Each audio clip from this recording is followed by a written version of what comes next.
السلام علیکم ورحمۃ اللہ وبرکاتہ۔ الحمد للہ رب العالمین والصلاة والسلام علی اشرف الانبیاء والمرسلین نبینا محمد وعلی آلہ وصحبہ اجمعین وبعد۔ معزز دینی بھائیو، آج کے اس پروگرام میں اس بات کی وضاحت کی جائے گی کہ وہ کون سے امور ہیں جن کے ارتکاب سے بندے مسلم کا روزہ باطل ہو جاتا ہے۔ تو ان میں سے سب سے پہلے نمبر پہ ماہ رمضان میں روزے کی حالت میں بیوی سے ہم بستری کرنا ہے۔ روزے کی حالت میں بیوی سے ہم بستری کرنا انتہائی سنگین اور انتہائی خطرناک گناہ ہے۔ جو شخص اس گناہ کا ارتکاب کر بیٹھے اس کے اوپر 4 چیزیں لازم ہیں۔ پہلی چیز یہ ہے کہ اس خطرناک گناہ سے توبہ کرے، اللہ تبارک و تعالی سے معافی کا سوال کرے، اللہ کی بارگاہ میں توبہ کرے کہ اس گناہ کا آئندہ ارتکاب نہیں کرے گا۔ دوسری چیز یہ ہے کہ وہ باقی دن کھانے اور پینے سے رکا رہے ماہ رمضان اور روزہ کے احترام میں۔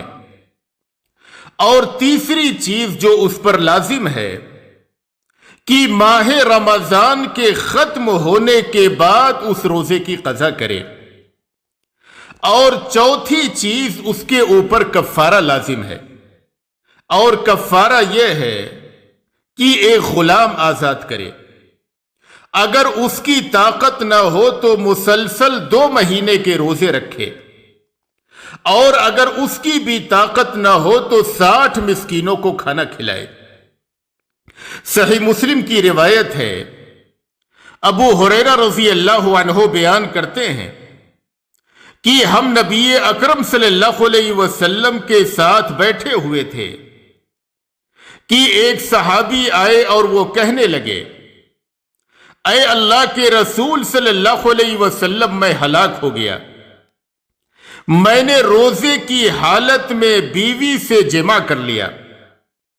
رسول اکرم صلی اللہ علیہ وسلم نے ان سے پوچھا، کیا تم ایک غلام آزاد کرنے کی طاقت رکھتے ہو؟ انہوں نے کہا کہ نہیں۔ نبی اکرم صلی اللہ علیہ وسلم نے پوچھا، کیا 2 ماہ کے مسلسل روزے رکھ سکتے ہو؟ انہوں نے کہا کہ نہیں۔ پھر آپ صلی اللہ علیہ وسلم نے پوچھا، کیا 60 مسکینوں کو کھانا کھلا سکتے ہو؟ انہوں نے کہا کہ نہیں۔ نبی اکرم صلی اللہ علیہ وسلم نے فرمایا کہ بیٹھ جاؤ۔ اتنے میں ایک شخص کھجوروں سے بھرا ہوا ایک بڑا ٹوکرا لے کر کے آئے۔ آپ صلی اللہ علیہ وسلم نے ان سے فرمایا کہ تم اس کو لے جاؤ، ان کھجوروں کو لے جاؤ اور لے جا کر کے انہیں صدقہ کر دو۔ تو جو شخص روزے کی حالت میں، ماہ رمضان میں روزے کی حالت میں اپنی بیوی سے ہم بستری کر بیٹھے تو اس کے اوپر یہ کفارہ لازم ہے کہ یہ کفارہ ادا کرے۔ اور کفارے میں اس بات کا خیال ضروری ہے کہ اگر کسی آدمی کو مثلاً 2 ماہ کے روزے رکھنے کی طاقت تھی اور اس نے اپنی آسانی کے لیے 60 مسکینوں کو کھانا کھلا دیا تو یہ اس کا کفارہ ادا نہیں ہوا۔ اسی طریقے سے 2 ماہ کے روزے رکھنے میں مسلسل روزے رکھنا ہے۔ اگر کسی نے بلا عذر شرعی کے ناغہ کر دیا تو پھر وہ دوبارہ نئے سرے سے روزہ شروع کرے، 2 مہینے کے روزے نئے سرے سے شروع کرے۔ عذر سے مراد یہ کہ مثال کے طور پہ کسی شخص نے عید الفطر کے بعد کفارے کے یہ روزے شروع کیے، اس میں بقرعید کا دن آ گیا، بقرعید کے دن روزہ نہیں رکھنا ہے، وہ شخص وہ دن روزہ چھوڑ دے گا اور پھر اس کے آگے روزہ رکھے گا۔ یا یہ کہ مثال کے طور پہ عورت نے کفارے کے یہ روزے شروع کیے اور یہ کہ اسے خون حیض آ گیا تو وہ عورت روزہ چھوڑ دے گی اور جب حیض ختم ہو جائے گا تو آگے روزہ جاری کر دے گی۔ لیکن جس شخص نے بلا کسی عذر شرعی کے اپنے اس روزے میں انقطاع پیدا کر دیا تو وہ شخص پھر نئے سرے سے 2 ماہ کے لگاتار روزے رکھے۔ اب یہاں پہ سوال پیدا ہوتا ہے کہ کیا عورت پر بھی کفارہ ہوگا؟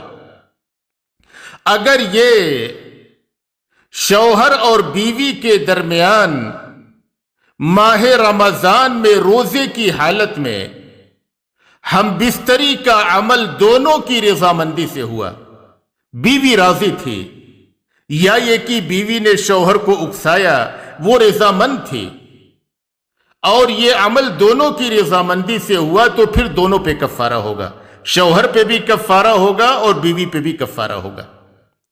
اور اگر شوہر نے بیوی کو مجبور کیا، بیوی رضامند نہیں تھی، اس کے ساتھ سختی کیا، مجبور کیا، اس کے ساتھ زبردستی یہ عمل کیا، تو پھر ایسی صورت میں کفارہ صرف شوہر پہ ہوگا، عورت پہ کفارہ نہیں ہوگا۔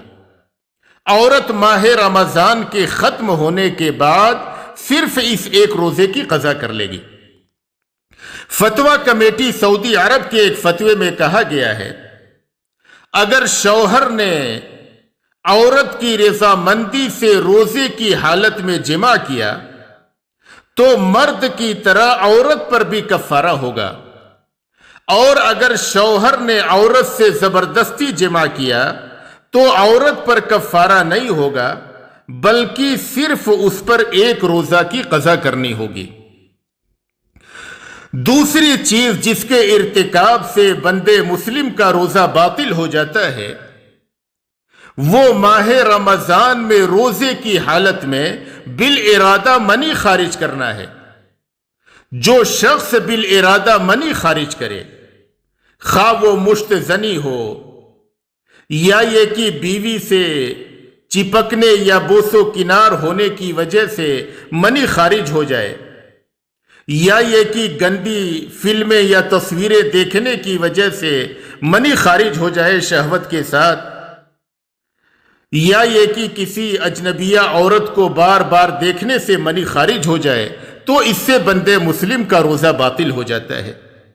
اس لیے کہ روزہ نام ہے کھانا پینا چھوڑ دینے کا اور شہوت سے رک جانے کا، اور جس شخص نے روزے کی حالت میں شہوت کے ساتھ منی خارج کیا، لذت کے ساتھ منی خارج کر لیا، اس نے روزے کے مقصود کو مکمل نہیں کیا، اس شخص کا روزہ باطل ہو گیا۔ سید سابق رحمہ اللہ اپنی کتاب فقہ السنہ میں لکھتے ہیں، منی کا خروج ہاتھ کے اشارہ یا بیوی کو بوسہ دینے یا اس کے ساتھ چمٹنے کی وجہ سے ہو تو ان صورتوں میں روزہ باطل ہو جاتا ہے اور اس روزے کی قضا واجب ہوتی ہے۔ لیکن اگر کسی شخص کو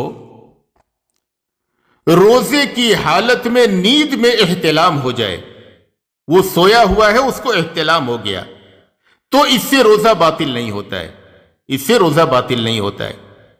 اسی طریقے سے روزے کی حالت میں بیوی کو بوسہ دینا یا یہ کہ اس کے ساتھ چپکنا یہ جائز ہے، بشرطے کہ اس شخص کو اپنے نفس پر کنٹرول ہو۔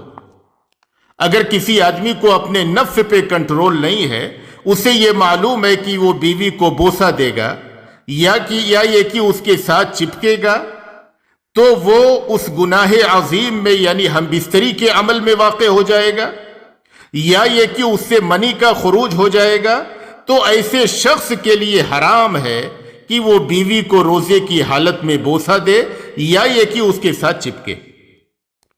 عائشہ رضی اللہ عنہا بیان فرماتی ہیں کہ رسول اللہ صلی اللہ علیہ وسلم روزے کی حالت میں بیویوں کا بوسہ لیتے اور ان کے ساتھ اپنے جسم کو لگاتے، اور وہ تم میں سب سے بڑھ کر اپنی خواہشات پر قابو رکھنے والے تھے۔ نبی اکرم صلی اللہ علیہ وسلم اپنی خواہشات پر قابو رکھنے والے تھے، لیکن جس شخص کو یہ ہو کہ اسے اپنی خواہش پر قابو نہیں ہے، وہ اپنی بیوی سے ہم بستری کر بیٹھے گا یا یہ کہ اسے منی کا خروج ہو جائے گا، تو ایسے شخص کے لیے حلال نہیں کہ وہ روزے کی حالت میں بیوی کو بوسہ دے یا یہ کہ اس کے ساتھ چپکے۔ تیسری چیز جس سے روزہ باطل ہو جاتا ہے وہ جان بوجھ کر کھا پی لینا ہے۔ جو آدمی روزے کی حالت میں جان بوجھ کر کھا پی لے تو اس کا روزہ باطل ہو گیا، اس لیے کہ روزہ نام ہے کھانے پینے اور شہوت سے رک جانے کا۔ تو جس نے عمدن کھا پی لیا جان بوجھ کر کے تو اس کا روزہ خراب ہو گیا، اس نے روزے کے مقصد کو پورا نہیں کیا۔ لیکن اس کے برخلاف جو شخص بھول کر کے کھا پی لے تو اس شخص کا روزہ فاسد نہیں ہوتا ہے۔ ابو ہریرہ رضی اللہ عنہ بیان کرتے ہیں کہ نبی اکرم صلی اللہ علیہ وسلم نے فرمایا، من نسی وهو صائم فأكل أو شرب فليتم صومه فإنما أطعمه الله وسقاه۔ جو شخص بھول کر روزے کی حالت میں کھا لے یا پی لے تو اسے چاہیے کہ اپنا روزہ پورا کرے، اس لیے کہ اسے اللہ تعالیٰ نے کھلایا پلایا ہے۔ یعنی جو آدمی بھول کر کے کھا پی لے تو اس شخص کا روزہ باطل نہیں ہوگا، لیکن جو آدمی عمدن جان بوجھ کر کے کھا پی لے اس شخص کا روزہ باطل ہو گیا، خراب ہو گیا، اور اسے چاہیے کہ رمضان کے ختم ہونے کے بعد اس روزے کی قضا کرے۔ اسی طریقے سے اگر کوئی آدمی مغرب سے پہلے اسے یقین ہو گیا کہ سورج غروب ہو گیا ہے اور اس نے کچھ کھا پی لیا، تھوڑی دیر کے بعد پتہ چلا کہ سورج غروب نہیں ہوا تھا، تو ایسے شخص کا بھی روزہ باطل نہیں ہوگا۔ یا یہ کہ اسی طریقے سے کوئی آدمی سحری میں بیدار ہوا اور اسے یہ یقین تھا کہ ابھی فجر طلوع نہیں ہوئی ہے اور اس شخص نے کھا لیا، تھوڑی دیر کے بعد پتہ چلا کہ فجر تو طلوع ہو چکی تھی، ایسے شخص کا بھی روزہ باطل نہیں ہوگا۔ علامہ محمد بن صالح العثیمین رحمہ اللہ فرماتے ہیں، اگر روزے دار وقت کا علم نہ ہونے کی بنا پر روزہ توڑ دینے والے کسی امر کا ارتکاب کر بیٹھے تو اس کا روزہ صحیح ہے۔ مثلا کوئی شخص رات کے آخری حصے میں بیدار ہو اور یہ سمجھتے ہوئے کھا پی لے کہ ابھی فجر طلوع نہیں ہوئی ہے، اور بعد میں معلوم ہو کہ فجر طلوع ہو چکی تھی، تو اس کا روزہ صحیح ہے، کیونکہ اسے وقت کا علم نہیں تھا۔ چوتھی چیز جس کے ارتکاب سے روزہ باطل ہو جاتا ہے وہ کھانے یا پینے کے متبادل چیزوں کا استعمال کرنا ہے، اور یہ دو چیزیں ہیں۔ پہلی چیز خون چڑھوانا، روزے کی حالت میں خون چڑھوانے سے روزہ ٹوٹ جاتا ہے، کیونکہ یہ کھانے اور پینے کا متبادل ہے۔ کھانے اور پینے کا جو مقصود ہے وہ جسم کو قوت ملنا اور جسم میں خون بننا۔ جس شخص نے خون چڑھوا لیا گویا کہ اس نے کھانے اور پینے کا مقصد پورا کر لیا، اس شخص کا روزہ باطل ہو گیا۔ اسی طریقے سے دوسری چیز غذا آور انجیکشن لگوانا، جو انسان کو کھانے اور پینے سے بے نیاز کر دے، یعنی روزہ کی حالت میں غذا آور انجیکشن لگوانے سے روزہ باطل ہو جاتا ہے، کیونکہ یہ چیز گرچہ غذا یعنی کھانا پینا نہیں ہے لیکن غذا کے حکم میں ہے۔ اسے جسم کو تقویت ملتی، تقویت کے ساتھ آدمی کھانے پینے سے بے نیاز ہو جاتا ہے، یہ کھانے پینے کا کام کرتا ہے، اس لیے اس سے روزہ باطل ہو جاتا ہے۔ اس کے برخلاف اگر انجیکشن غذا آور نہ ہو بلکہ محض کسی بیماری یا تکلیف سے علاج کے لیے ہو تو اس سے روزہ فاسد نہیں ہوگا، خواہ رگوں میں لگایا جائے یا گوشت میں، کیونکہ یہ چیز نہ تو کھانا پینا ہے نہ ہی اس کا متبادل ہے۔ پانچویں چیز جس کے ارتکاب سے بندے مسلم کا روزہ باطل ہو جاتا ہے وہ جان بوجھ کر بالقصد قے کرنا ہے۔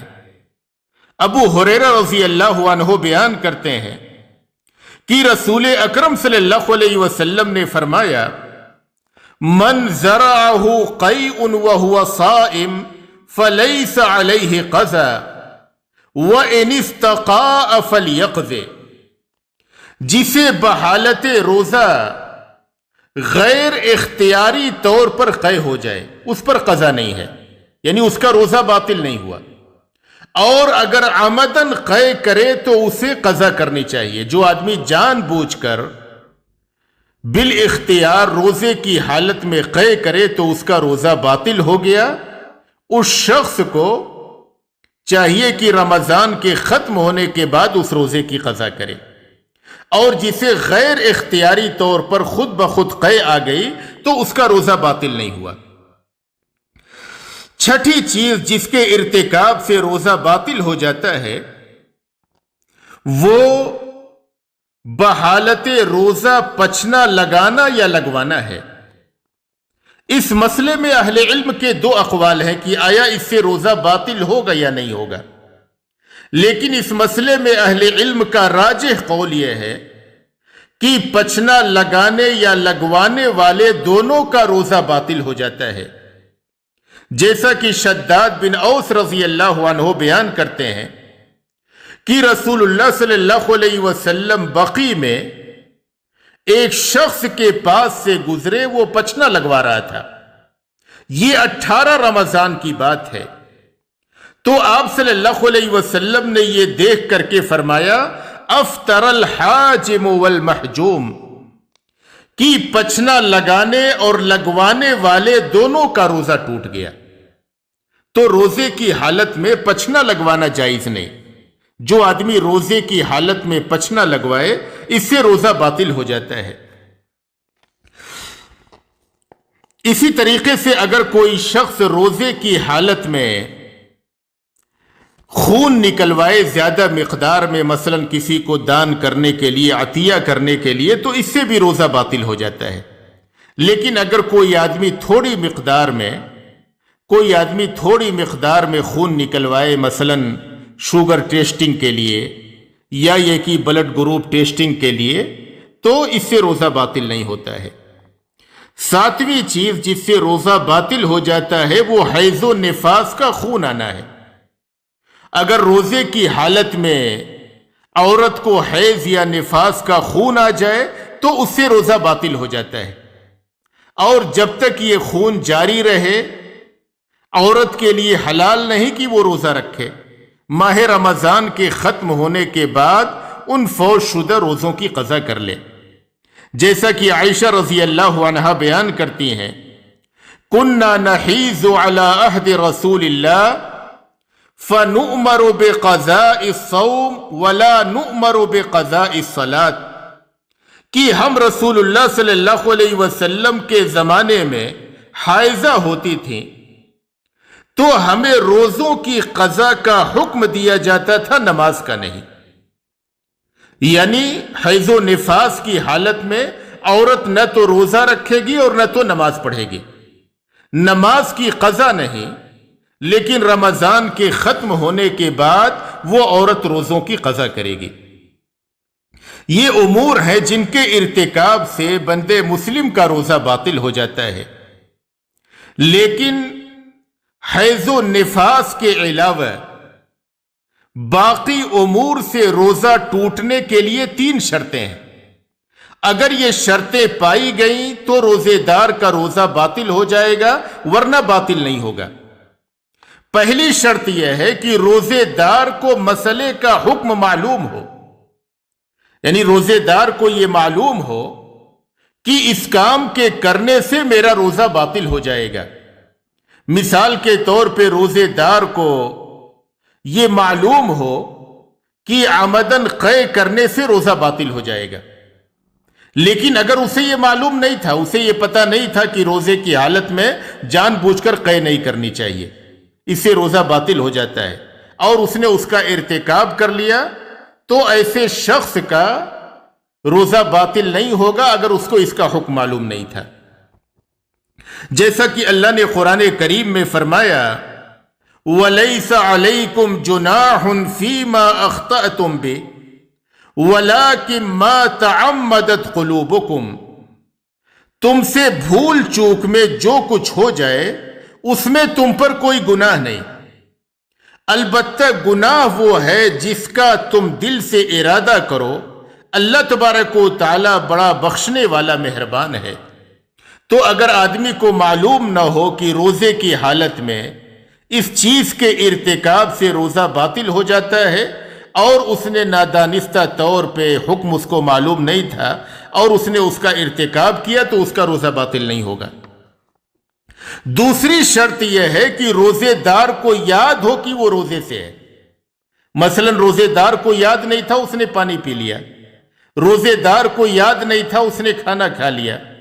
یا مبتلات صیام میں سے کسی امر کا ارتکاب کر لیا بھول چوک سے، تو ایسے شخص کا بھی روزہ باطل نہیں ہوگا. جیسا کہ نبی اکرم صلی اللہ علیہ وسلم نے فرمایا من نسی وهو صائم فأكل أو شرب فليتم صومه فإنما أطعمه الله وسقاه. کہ جو شخص بھول کر روزے کی حالت میں کھا پی لے تو اسے چاہیے کہ اپنا روزہ پورا کرے، اس لیے کہ اسے اللہ تعالیٰ نے کھلایا اور پلایا ہے. یعنی اس شخص کا روزہ خراب نہیں ہوا اس لیے کہ اسے یاد نہیں تھا، وہ بھولا ہوا تھا. تیسری شرط روزے دار با اختیار ہو اور اپنے ارادے سے وہ کام کر رہا ہو. یعنی بندے مسلم سے وہ کام روزے کی حالت میں جبرن اور قہرن نہ کرایا جا رہا ہو.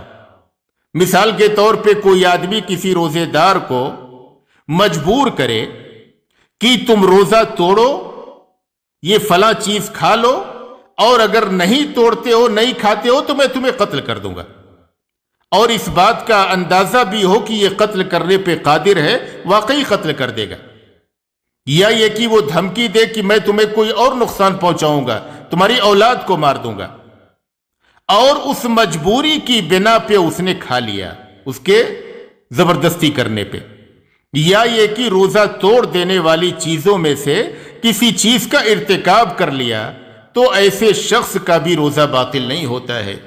اللہ نے قرآن کریم میں ارشاد فرمایا من کفر باللہ من بعد ایمانہ الا من اکرہ وقلبہ مطمئن بالایمان ولكن من شرح بالكفر صدرا فعليهم غضب من الله ولهم عذاب عظيم. جو شخص اپنے ایمان کے بعد اللہ کا کفر کرے بجز اس کے جس پر جبر کیا جائے اور اس کا دل ایمان پر برقرار ہو، مگر جو لوگ کھلے دل سے کفر کریں تو ان پر اللہ کا غضب ہے اور انہی کے لیے بہت بڑا عذاب ہے. یعنی وہ شخص کافر نہیں ہوگا جس سے جبرن کلمہ کفر کہلوایا گیا. جس آدمی کو جبرن قتل کی دھمکی دے کر کے، نقصان پہنچانے کی دھمکی دے کر کے زبردستی اس سے کلمہ کفر کہلوایا گیا تو وہ شخص کافر نہیں ہوگا.